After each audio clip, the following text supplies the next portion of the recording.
À la une de l'actualité aujourd'hui, cette mobilisation à Fort-de-France, loin des dizaines de milliers de manifestants parisiens, les syndicats de Martinique ont tout de même rassemblé une centaine de militants contre l'austérité. Il aurait dû mourir à 18 ans, il en a aujourd'hui 50. Rencontre avec Moïse, autiste. Depuis plus de 30 ans, c'est sa sœur qui l'accompagne au quotidien. Une mission qui demande courage, amour et patience. Plusieurs années de conflits et des passages devant les tribunaux pour une haie. Aux Anses d'Arlet, la guerre des voisins est due à une ligne d'arbustes jugée non conforme à la loi. Il peignait pour ne pas oublier le pays. Aujourd'hui, c'est au pays qu'il expose. Denis Brival présente ses œuvres à l'Atrium, un voyage dans ses souvenirs d'enfance à découvrir jusqu'au 30 avril. Et puis notre invité ce soir, vous le voyez, est Philippe Lecuyer, président de Zilea, le club des professionnels du séjour en Martinique. Bonsoir à tous, très heureuse de vous accompagner pour cette heure d'information. On démarre tout de suite avec un exemple d'amour, de patience et de courage aussi, celui de Marilyn. Depuis plus de 30 ans, elle s'occupe de son frère. Moïse est autiste, un handicap très lourd qui nécessite un accompagnement de tous les instants. En cette semaine consacrée à cette pathologie, Marilyn et Moïse nous ont ouvert leurs portes et leur quotidien. Isabelle Ferrière est allée à leur rencontre au Vert-Pré, regardez. Qui c'est qui te disait, Myriam, que Moïse a eu 50 ans aujourd'hui? C'est vrai. Moïse est un miraculé. À sa naissance, les médecins ne lui donnaient que 18 ans à vivre. En mai prochain, il va fêter ses 50 ans. Pour sa famille, son handicap n'a jamais représenté un obstacle. Moïse est toujours là avec nous. Il est très gentil, il comprend, hein? C'est qu'il ne parle pas. Dès que tu arrives, il faut l'embrasser, il faut passer ta main dans sa tête, il aime ça. Déjà, il te prend la main pour passer la main dans sa tête. Et puis un petit câlin, puis ça va. Ah oui, Moïse, tout le monde l'adore. À la mort de sa mère il y a 26 ans, Marilyn s'arrête de travailler pour prendre soin de son frère. À l'époque, elle n'a pas le choix. Il n'y avait pas de structure, il n'y avait rien. Et puis bon, on n'allait pas le laisser. Vous voyez, si je ne lui donne pas à manger, il ne mange pas. Si je ne lui donne pas de l'eau, il ne va pas boire. Hein. Il faut tout lui donner, il faut tout faire pour lui. Donc, il faut bien que quelqu'un puisse s'en occuper. Et bon, maintenant, mes sœurs et frères me donnent un coup de main, mais dans le temps, j'étais seule. Hein. Aujourd'hui, Marilyn vit grâce à la pension de 600 € que Moïse perçoit. Faire sa toilette, préparer ses repas, le mettre au lit, s'occuper de son frère est un travail de chaque instant. Je ne le vois pas comme mon frère, je le vois comme mon fils. Et c'est un vrai bébé, je le vois comme un bébé, je ne le vois pas comme un adulte. Je sais dans ma tête, il faut tout faire pour lui, tout faire. Chaque 5 minutes, il faut porter attention, il faut surveiller, il faut regarder si je ne l'entends pas, de regarder qu'est-ce qu'il fait, où il est. Marilyn connaît Moïse par cœur. Entre eux, il n'y a aucun problème de communication. Je lui parle. Et quand je vois qu'il est dans le vide, donc je le laisse tranquille. Il fonctionne avec les habitudes. Donc je comprends et puis je vois un petit peu. Bon là, il a bu du jus, je lui ai donné de l'eau. Là, il va manger. Plus tard, vers 15 h, il va prendre son goûter, et ainsi de suite.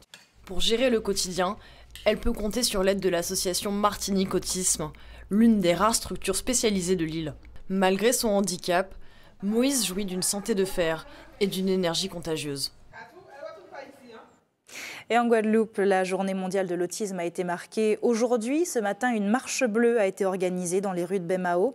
À l'origine de cette manifestation, l'ARS, le Centre de ressources pour l'autisme du centre hospitalier de Montéran, les associations des familles, la municipalité et la MDPH, de nombreux acteurs pour un seul objectif, démystifier ce handicap qui touche 3 à 4 000 personnes en Guadeloupe et dans les îles du Nord.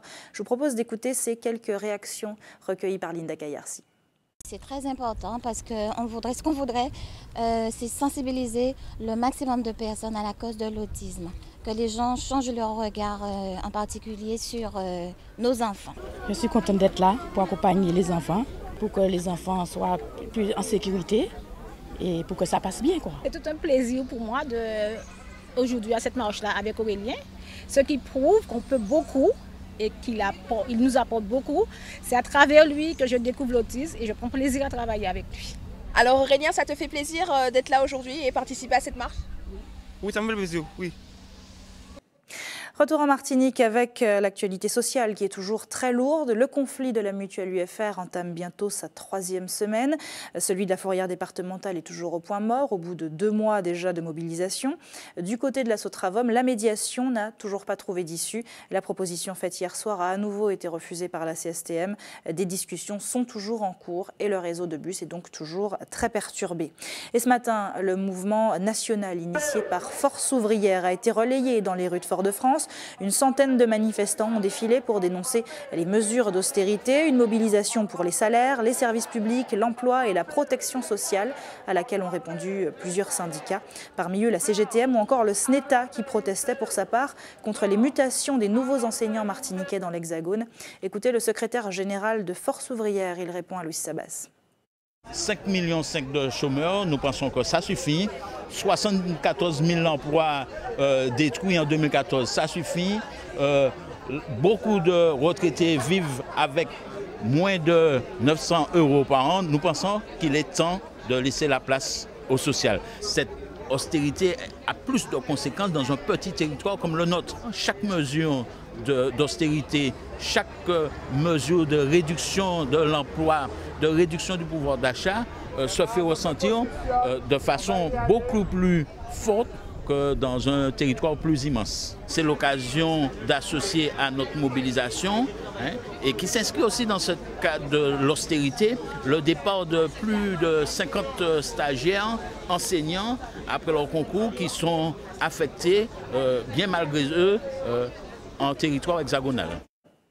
On ne l'apprend qu'aujourd'hui, pourtant voilà déjà plus de 2 semaines qu'il nous a quittés. Rémi Oligny, l'un des derniers dissidents martiniquais de la Seconde Guerre mondiale, est décédé le 27 mars dernier. Il avait insisté pour avoir une cérémonie discrète, c'est pourquoi l'information avait été gardée jusque-là par ses proches. Rémi Oligny faisait partie des dissidents salués et décorés par le président Hollande l'an dernier lors des 70 ans du débarquement des Alliés en Normandie. Une reconnaissance longtemps attendue dont il était très fier. Dans un tout autre registre, notez en bref que le Conseil de la culture, de l'éducation et de l'environnement, en partenariat avec le Centre de recherche sur les pouvoirs locaux dans la Caraïbe, organise une rencontre-débat sur la collectivité territoriale de Martinique, un événement piloté par le professeur de sciences politiques Justin Daniel. Ce sera demain soir à 18 h au Palais des Congrès de Madiana. Parlons maintenant économie et tourisme avec Zilea. C'est le nom du club des professionnels du séjour en Martinique. Objectif de cette entité, rassembler tous les acteurs du tourisme, qu'il s'agisse d'hébergeurs, de loueurs de voitures, de lieux de visite, d'agences de voyage, compagnies aériennes ou même distilleries. Ensemble, ils entendent peser plus lourd et reprendre en main un secteur d'activité qui souffre de plus en plus. On en parle avec notre invité, Philippe Lecuyer. Bonsoir. Bonsoir.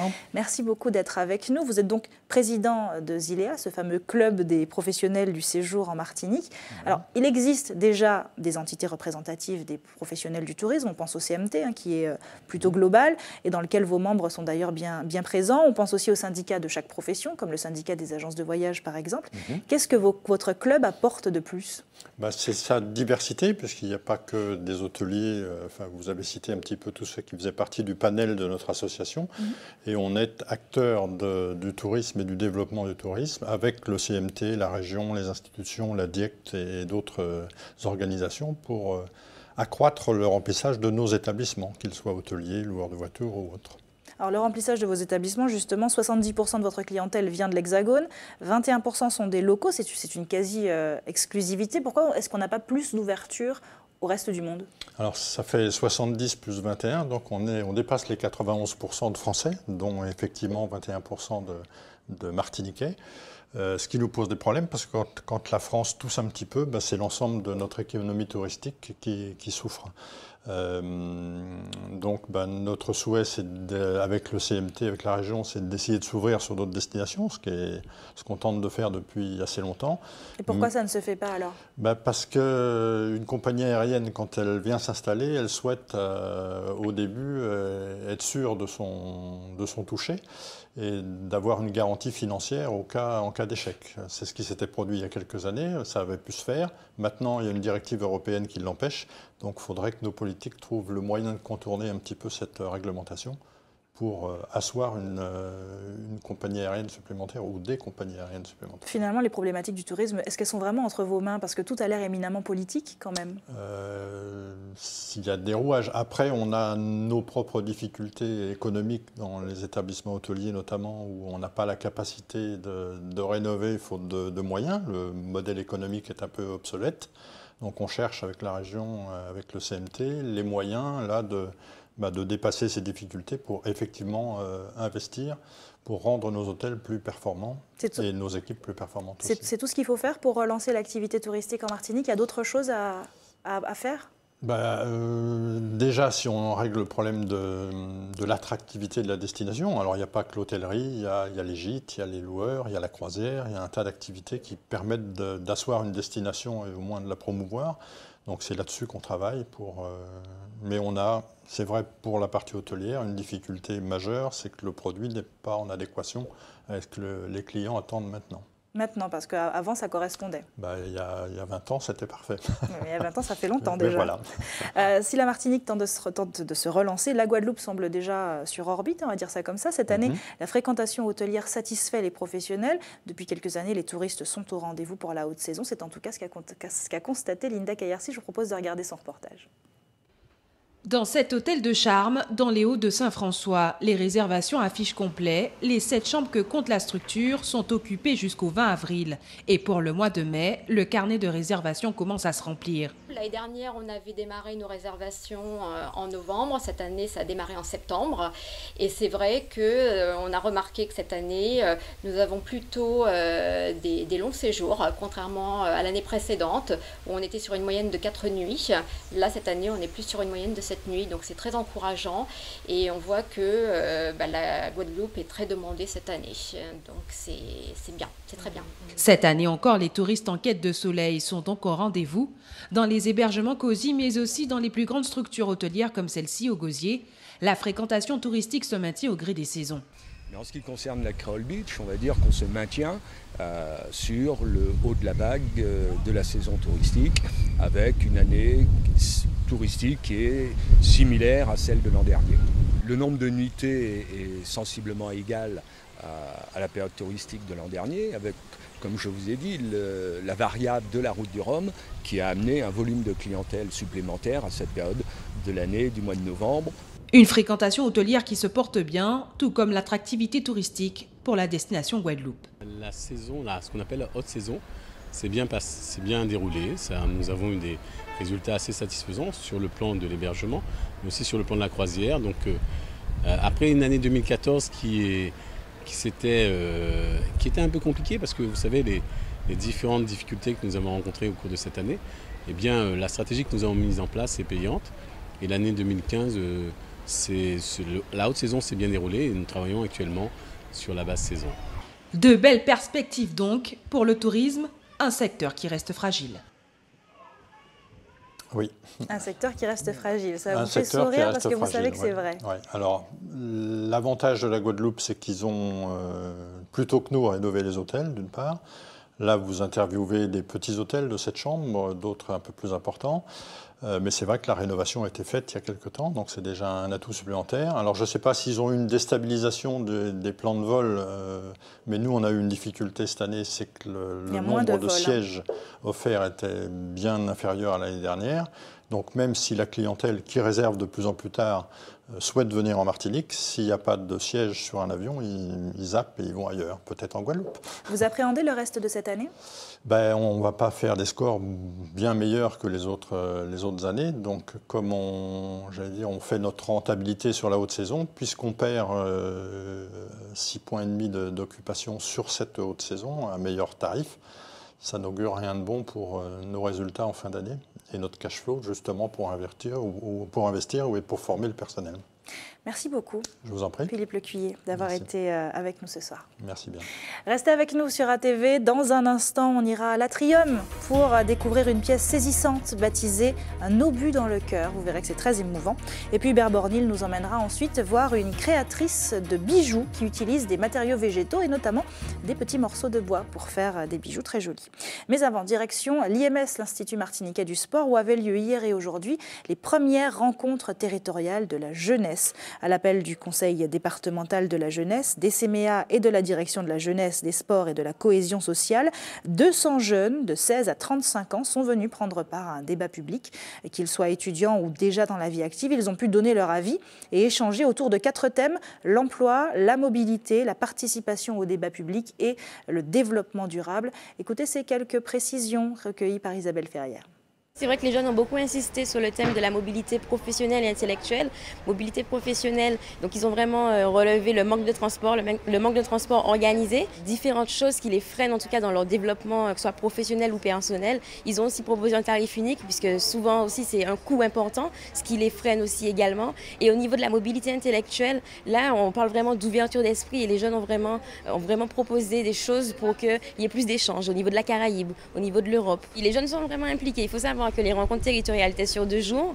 Ils sont revenus le 2e jour. C'est pas forcément facile de mobiliser des jeunes durant une période de vacances scolaires ou même on est dans une période aussi avant examen. Certains ont posé des jours pour participer à ces rencontres. Donc ça nous montre vraiment que les jeunes veulent s'impliquer dans la collectivité. Ils veulent vraiment qu'on compose avec eux. L'important pour nous aujourd'hui, acteurs de la vie politique, c'est de donner les réponses à ces questions qu'ils se posent, mais aussi de donner des réponses aux propositions qu'ils nous font. Et la question qui a été posée, à savoir est-ce que ces travaux resteraient, je dirais, dans des placards, je crois que la meilleure réponse est de pouvoir, comme il a été répondu aussi, démontrer que nous avons cette capacité d'inclure les propositions de nos jeunes parce qu'elles viennent de leur cœur, de leur mentalité, de leur pensée, de leur réflexion. Puisqu'on parle de cœur, voilà qui nous mène directement à la page culture avec une histoire émouvante qui promet un écho dans votre esprit. Un obus dans le cœur sera joué pour la première fois demain 20h à l'Atrium. Seul en scène, Julien Blétrac raconte une enfance, un souvenir déclenché par la mort imminente d'une mère. Un texte signé Wadji Mouawad qu'il a mis en scène et dont Guy Raphaël René a pu recueillir quelques extraits cet après-midi. Regardez. Je voulais juste qu'on me foute la paix. J'avais mes copains, laissez aller. J'avais au fond de ma tête les visages oubliés de ma mère. Pour le fixer dans ma mémoire, j'ai commencé à le dessiner.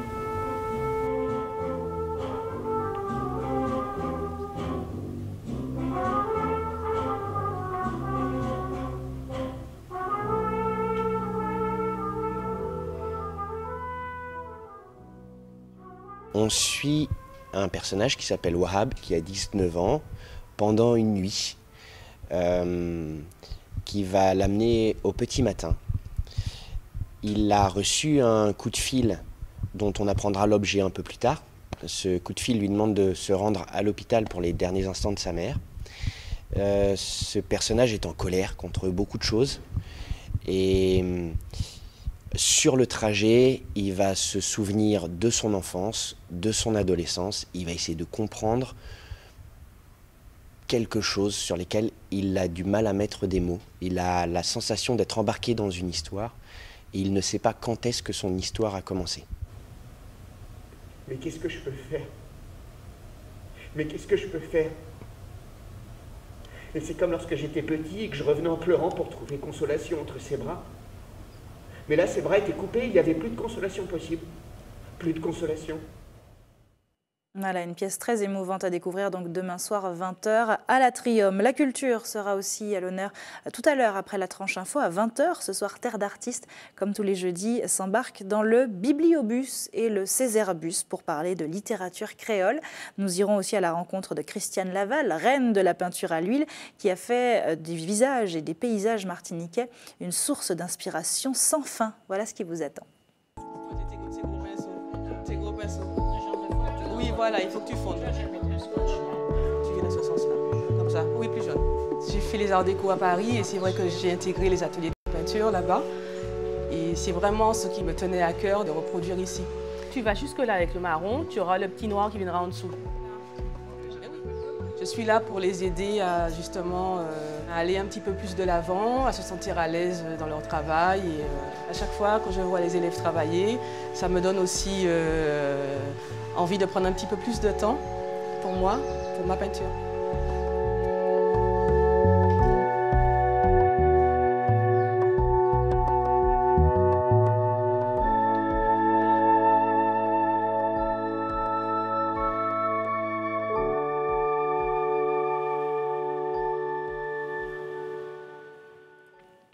Voilà, donc Terre d'artistes à 20h, juste après la tranche info. On termine cette page culturelle avec une exposition, celle de Denis Brival. Jusqu'au 30 avril, il invite le visiteur à un voyage dans une Martinique d'un autre temps. Ses souvenirs d'enfance couchés sur la toile sont à découvrir à l'Atrium. Et c'est là que l'a rencontré Hélène Renaud. Regardez. Une plongée dans les souvenirs d'enfance de Denis Brival. Né au François en 1941, ce peintre puise son inspiration dans les tréfonds de sa mémoire, de son enfance passée dans une habitation sucrière. Comme mes parents, ils avaient un moulin, ils avaient la platine, ils avaient tout ça dans le temps. Alors j'essaie d'extérioriser ça, de répertorier tout cela sur une toile, de façon à ce qu'il y ait une synthèse avec les enfants qui viennent et qui ne connaissent pas. Peindre son passé martiniquais, un exutoire pour Denis Brival quand il part à 19 ans dans l'Hexagone pour devenir machiniste à la RATP. C'est quelque chose qui m'a aidé à vivre, à vivre et à supporter ces 32 ans que j'ai menés là-bas. Sinon, si ce n'était pas ça, je ne pense pas qu'actuellement je serais là à vous parler, Puisque vous savez, quand vous êtes loin, il faut vous accrocher à quelque chose et qui est valeureux, Des scènes d'antan longtemps avec le cabrouet pour porter la canne à sucre, le damier ou les étoffes d'époque. Pour ce peintre d'abord autodidacte puis formé aux arts et métiers de la RATP, transmettre ce patrimoine est primordial. C'est un devoir de mémoire. Parce que vous savez, les choses bougent tellement vite maintenant que s'il n'y a pas quelque chose pour retenir ces éléments, ces valeurs, je dis, et qu'on nous a inculqué nos parents, et ça part comme ça, et bientôt on n'aura rien du tout à se remémorer. On dit le passé, c'est la lumière de l'avenir, et c'est ce que je suis en train de montrer sur mes toiles. Des souvenirs d'enfance qui résonnent dans l'esprit des visiteurs. Ça dégage une telle authenticité, et on a presque envie de toucher, mais de s'imprégner de ces toiles-là, tellement ça vous parle. Pour ses tableaux les plus récents, Denis Brival dépasse les frontières martiniquaises et voyage jusqu'en Nouvelle-Calédonie où une partie de sa famille est installée. Peindre la culture kanak pour créer un pont entre les mondes. On est universel. Et on est universel. Pourquoi on est universel? Parce qu'il y a un mélange qui se fait mondial. C'est pourquoi tout à l'heure là, j'ai dit qu'on n'est pas sectaire. Nous, ce qu'on veut, c'est qu'on va vers de l'avant. Habité par le devoir de transmission, Denis Brival compte continuer ses expositions et ses interventions en milieu scolaire. En attendant, rendez-vous jusqu'au 30 avril à l'Atrium pour découvrir le monde de ce passeur d'histoire. Un passeur d'histoire, c'est peut-être aussi ce qu'était Georges Vaton, trésorier du PPM pendant 20 ans, homme politique très apprécié. Il est décédé, je vous le rappelle, en début de semaine à l'âge de 82 ans. Sa veillée a commencé tout à l'heure à 18h au stade Pierre-Aliquer à Dillon. Une foule de proches et d'anonymes est attendue et est déjà présente. Le maire de Fort-de-France, Didier Laguerre, invite d'ailleurs le plus grand nombre à venir lui rendre hommage jusqu'à 22h. Je vous propose d'écouter ces quelques réactions recueillies à l'instant par Michelet François. C'est un homme d'engagement, toujours tourné vers les autres. Il n'a pas arrêté toute sa vie durant de donner son temps à ceux et celles qui avaient besoin d'être soutenus. C'est ainsi qu'on l'a retrouvé non seulement au sein de l'association sportive, mais aussi dans le cadre de sa profession. Je l'ai connue jeune fille lorsque je suis arrivée à Bordeaux étudiante en 1956, puis femme, puis amie, puis camarade, puis du PPM, militante du PPM avec lui. Et donc, j'ai suivi tout son parcours avec son épouse Simone. Et c'est une grande amitié qui nous lie. Et je crois que la Martinique a perdu un homme d'envergure. Voilà, vous avez donc jusqu'à 22h pour rendre hommage à cet homme d'envergure au stade de Dillon. C'est l'heure de notre coup d'œil quotidien sur vos quartiers. Tout de suite, le JT des communes.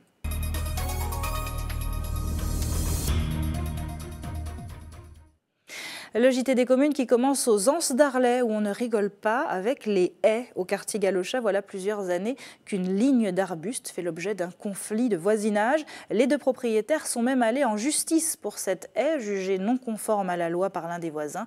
Au lieu dit Cocoyer, le reportage de Guy Raphaël René. Voici la haie de la discorde entre la famille Bellemare et son voisinage. Une haie d'arbustes qui de prime abord n'a rien d'exceptionnel. Et pourtant. Les nouveaux arrivants sont venus sur un territoire, comme on entend, très verdoyant, avec la volonté d'avoir une vue dégagée à 360 pratiquement. Et pour cela, avaient besoin de couper mes arbres qui bloquaient leur vue. Il faut imaginer que tout ce passage-là Autrefois, c'était des arbres qui étaient très hauts, genre 20 mètres, 10 mètres, 15 mètres, 30 mètres. Il y avait des poiriers, il y avait des courbarils. Et lors de l'arrachage sauvage, ils ont tracé un chemin de là jusqu'à 60 mètres plus haut.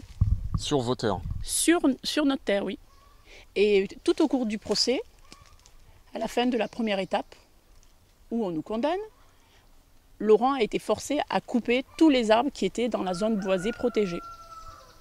Après de nombreux efforts pour apaiser les relations de voisinage, Laurent et son épouse se sont pliés à l'injonction du tribunal et modifié le paysage pour qu'il soit en conformité avec la législation, alors que selon eux, cette même législation n'est pas appliquée de l'autre côté de la clôture. Ils veulent faire appliquer une loi inapplicable en Martinique du Code civil qui impose de maintenir la végétation à 2 mètres ou de la maintenir complètement dégagée entre 0 et 50 cm des limites. C'est vrai que de leur côté, tout autour de leur terrain, on voit qu'eux-mêmes ne l'appliquent pas.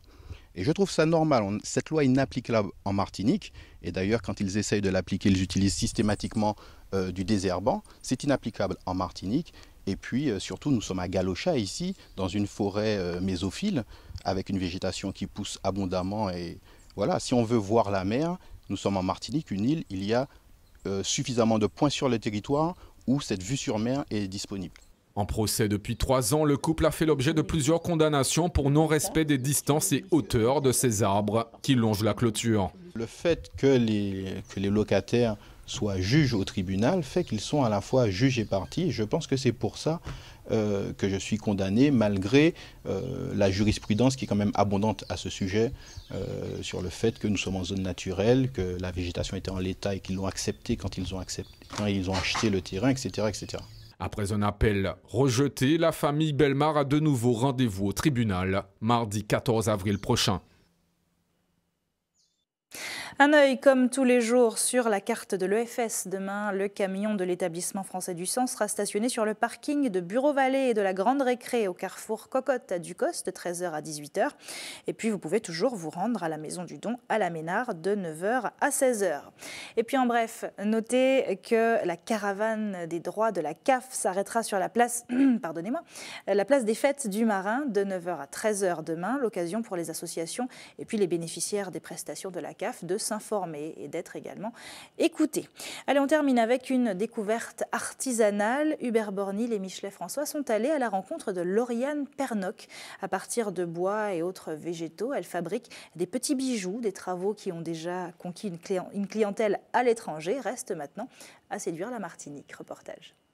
Souvent, nous faisons découvrir des artistes. Ce soir, on a choisi quelqu'un de très spécial qui compose des bijoux assez originaux. Vous allez voir, elle travaille dans le roots et le chic à la fois.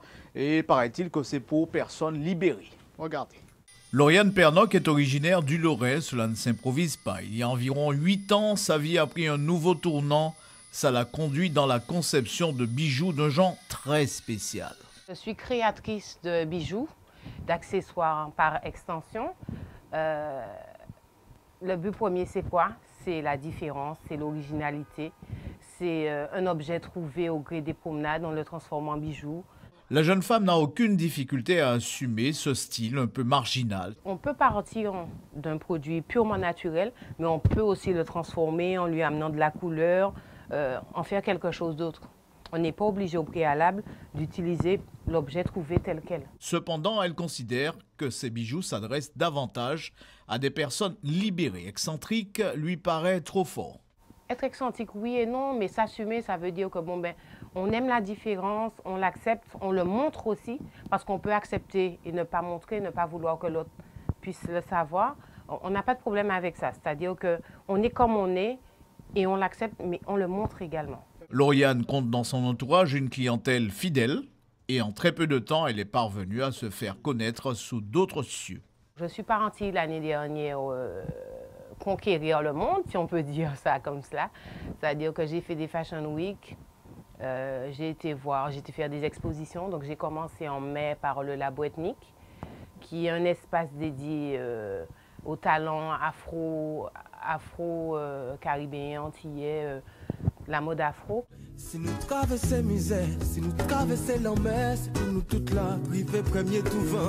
Même si l'orage trop fort, même si qu'il y a chargé, même si tout l'est trop fort, même si au carré m'en allait tout vent. Voilà Lauriane Pernock. Bientôt on la retrouvera pour la fête des mères. Elle sera en exposition au centre commercial La Galeria. Merci Hubert, c'est la fin de votre édition locale et communale. Merci de l'avoir suivi. Ne bougez pas, dans un instant on reste tout près de vous avec Anche Pays. A tout de suite.